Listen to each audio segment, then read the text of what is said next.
noches, señoras y señores. Bienvenidos a Tiempos Modernos.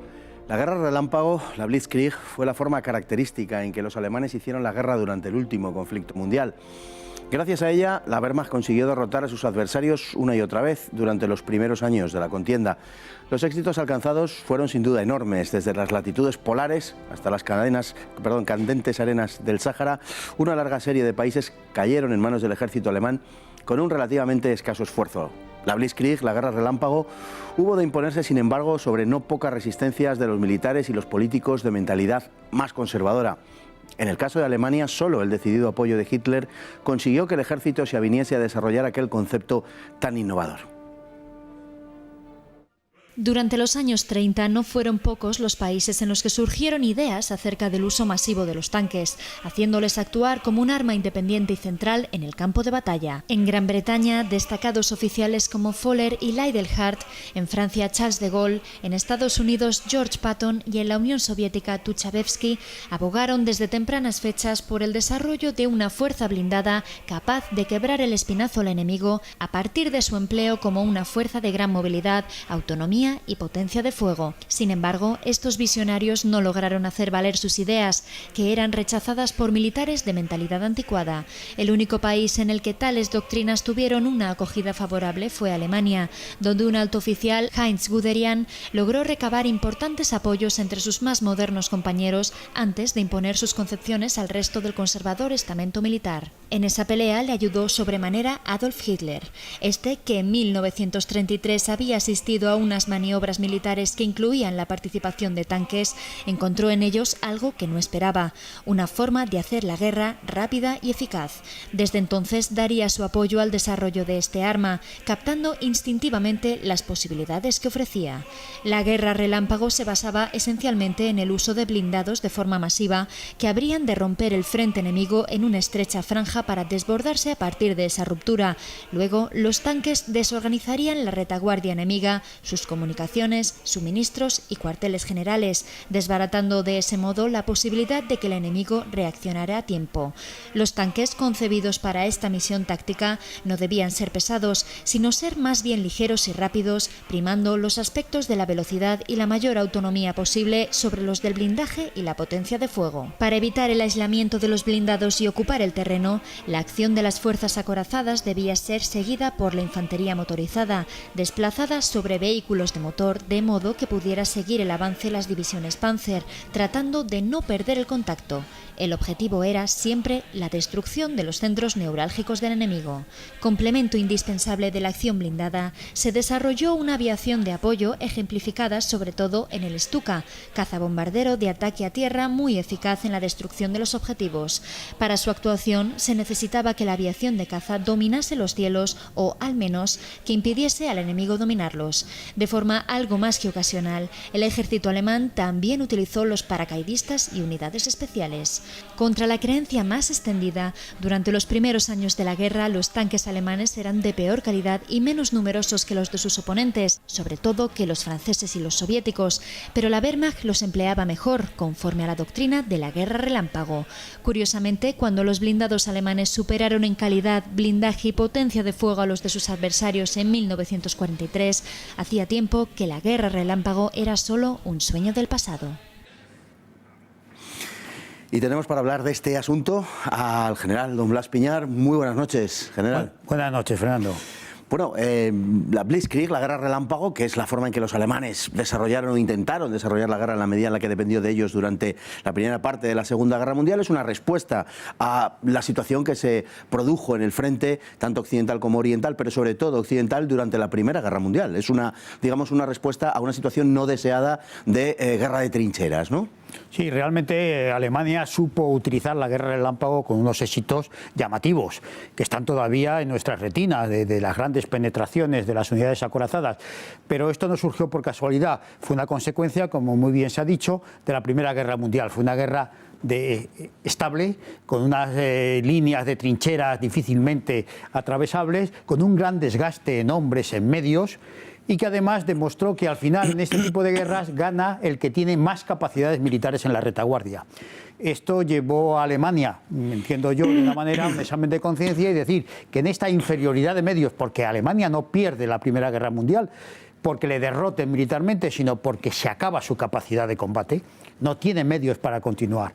Entonces dice, la única manera de ganar una guerra parecida contra los mismos adversarios es hacer una guerra rápida, desarticular la retaguardia enemiga y apoderarme de alguna manera de los recursos que tiene en su retaguardia para utilizarlos en mi favor.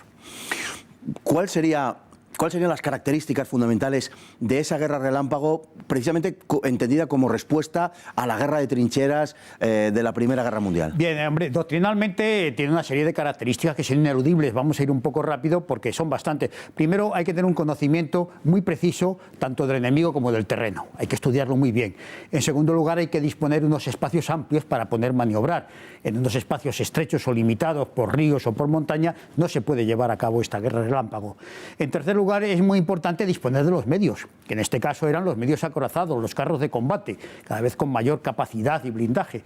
Y además tenerlos disponibles para emplearlos de una manera selectiva, pero reunidos, para que su labor fuera mucho más eficaz. ¿Por qué? Porque había que romper un frente fortificado, muy importante, porque además hay que penetrar con rapidez en profundidad para alcanzar rápidamente los objetivos en la retaguardia enemiga, y porque hay que acompañar estos medios que rompen, además hay que acompañarle con otras tropas que tengan las mismas características de movilidad y tener unas reservas adaptables a este tipo de lucha. Eso es imprescindible. Claro, todo esto es necesario además acompañarlo de una preparación tremendamente minuciosa. La guerra relámpago no es lanzarse a lo loco, sino hay que prepararla muy minuciosamente. Pero al mismo tiempo tiene que ser una ejecución enormemente flexible. Y esto implica una capacidad de decisión a los mandos intermedios que puedan ir adaptándose a las situaciones cambiantes del combate según se va produciendo. Lo importante es no hacer una explotación del éxito como consecuencia de un éxito, sino tenerlo planificado. Por eso los objetivos tienen que estar marcados en gran profundidad. Y para estos objetivos en gran profundidad se necesita una superioridad aérea y se necesita también, de alguna manera, desentenderse, entiéndaseme bien, desentenderse de los flancos, de las resistencias intermedias e incluso de las grandes poblaciones, para ir directamente a desarticular la retaguardia enemiga. Y esto al mismo tiempo requiere secreto, requiere sorpresa en el momento y en el lugar, y sobre todo requiere una instrucción técnica especial. No cualquier unidad puede hacer eso. Y esta instrucción técnica especial que desarrolló muy bien los alemanes no solo fueron los medios acorazados y la infantería, sino una compenetración perfecta de todas las armas combatientes. Y luego hay un elemento que en todo tipo de combate es fundamental, que es la moral. Es una moral de victoria, de confianza en las propias unidades acorazadas y en el resto de los combatientes. Es lo que de alguna manera se ha definido también en la presentación, el asumir la audacia, lo cual lleva consigo un riesgo de fracasar enormemente o un triunfo final. O sea que un elemento básico, además de todo lo dicho, es también la velocidad, lógicamente, en la ejecución de este tipo de maniobras. Totalmente. Por eso explicaría un poco que los tanques alemanes al principio de la guerra son más ligeros, son más veloces, y precisamente cuando los alemanes alcanzan una superioridad de medios acorazados considerados individualmente sobre sus enemigos, esos tanques de la segunda mitad de la guerra, los Tiger, los Panther, los Tiger II, precisamente es cuando Alemania ya no desarrolla una guerra relámpago, porque no se puede, entre otras cosas, los aliados dominan el cielo. No solo, es más, que entonces empiezan a emplearse estos mismos carros blindados en posiciones defensivas, o sea, porque han perdido sus características. Es que he hablado de la sorpresa en el momento y en el lugar, pero la sorpresa también está en la velocidad del desarrollo de la acción. Y un factor muy importante es que no se llega en profundidad hasta el enemigo con carácter de represalia o de castigo para luego regresar a las líneas propias, sino hay una finalidad de ocupación. Por eso no son las clásicas unidades de caballería que van, castigan, hacen una racia y vuelven, sino que detrás tienen que ir unidades de infantería, tienen que ir unidades de zapadores, tienen que ir unidades de artillería, porque hay que consolidar esas posiciones que se han conquistado. En espacios abiertos y evitando las ciudades. Evidentemente, las ciudades, sobre todo cuanto más grandes más, producen un consumo de medios personales, materiales, de munición, de explosivos enorme para muy pocos resultados. Es mucho más el desgaste que producen. Los grandes fracasos de la guerra relámpago que quiso llevar a cabo Alemania, no con el perfeccionismo que era necesario, fue precisamente por despistarse, digamos, en la ocupación de las grandes ciudades. Stalingrado, Leningrado, el objetivo Moscú, aunque no se alcanzara ni a hacer un cerco de él. Pero bueno, hay que tener en cuenta que en el momento en que ponemos el objetivo en las ciudades empezamos a perder las características propias de la guerra relámpago. Pocas guerras relámpagos más después de la Segunda Guerra Mundial, alguna tipo la Guerra de los 6 días de 1967, pero en general ya no puede darse esa guerra relámpago por las condiciones geopolíticas del mundo, ¿no? Evidentemente, la guerra relámpago exige que haya unos frentes establecidos que haya que romper y unos objetivos en profundidad. Las guerras actuales no tienen ninguna de estas características. En las guerras actuales no hay vanguardias, ni retaguardias, ni zonas seguras. No, está todo mezclado. Y es una guerra continua, permanente, que no está declarada. No sabemos quién interviene ni quién no interviene. Estamos en una guerra revolucionaria a nivel global. Y en esta guerra revolucionaria a nivel global puede darse alguna acción, combate con las características de la guerra relámpago, pero no se pueden llamar guerra relámpago porque la guerra actual no tiene nada que ver con este tipo de conflagración. Porque de hecho, paradójicamente, aunque la guerra relámpago sea una guerra que en su momento, digamos, tiene un carácter heterodoxo, sin embargo exige de un cierto convencionalismo, como bien ha dicho, de que hay unos frentes reconocibles, de que hay un enemigo reconocible, que hay unas fronteras y que todo eso se pueda romper. Es decir, sin la existencia de eso, la guerra relámpago es inviable. Ahora, en este momento, pues no existe, lo tenemos en nuestros despliegues que hay en el exterior. Bueno, pues sí, hay unas naciones que nos apoyan, que nos acogen, pero realmente no sabes dónde está la vanguardia, dónde está la retaguardia, cuál es la zona segura. Es más, hoy día la guerra moderna ha cogido como objetivo o como rehenes a las poblaciones. Precisamente lo que decíamos, que en la guerra relámpago había que huir de ella. Hoy día los grandes objetivos son las poblaciones. Lo estamos viendo en la guerra de Siria o en la guerra de Irak.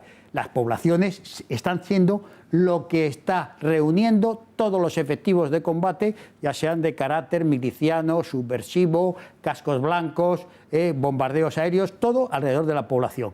¿Por qué? Porque se han dado cuenta del tremendo desgaste militar que requiere una acción sobre una población. Y que produce, como bien se dice, un gran número de bajas. Al final, la guerra relámpago en sí no era una guerra ni humanamente ni en cuanto al material muy costosa. Es más, lo que trataba es de evitar este desgaste. Entonces, conscientes el que iniciaba la guerra relámpago de su inferioridad en sus capacidades militares, lo que trataba era de aprovechar las capacidades militares del enemigo. Entonces, lo que interesaba era conseguir muchos medios humanos, material de guerra, material de suministro, combustible, medios de comunicaciones, incluso tecnología.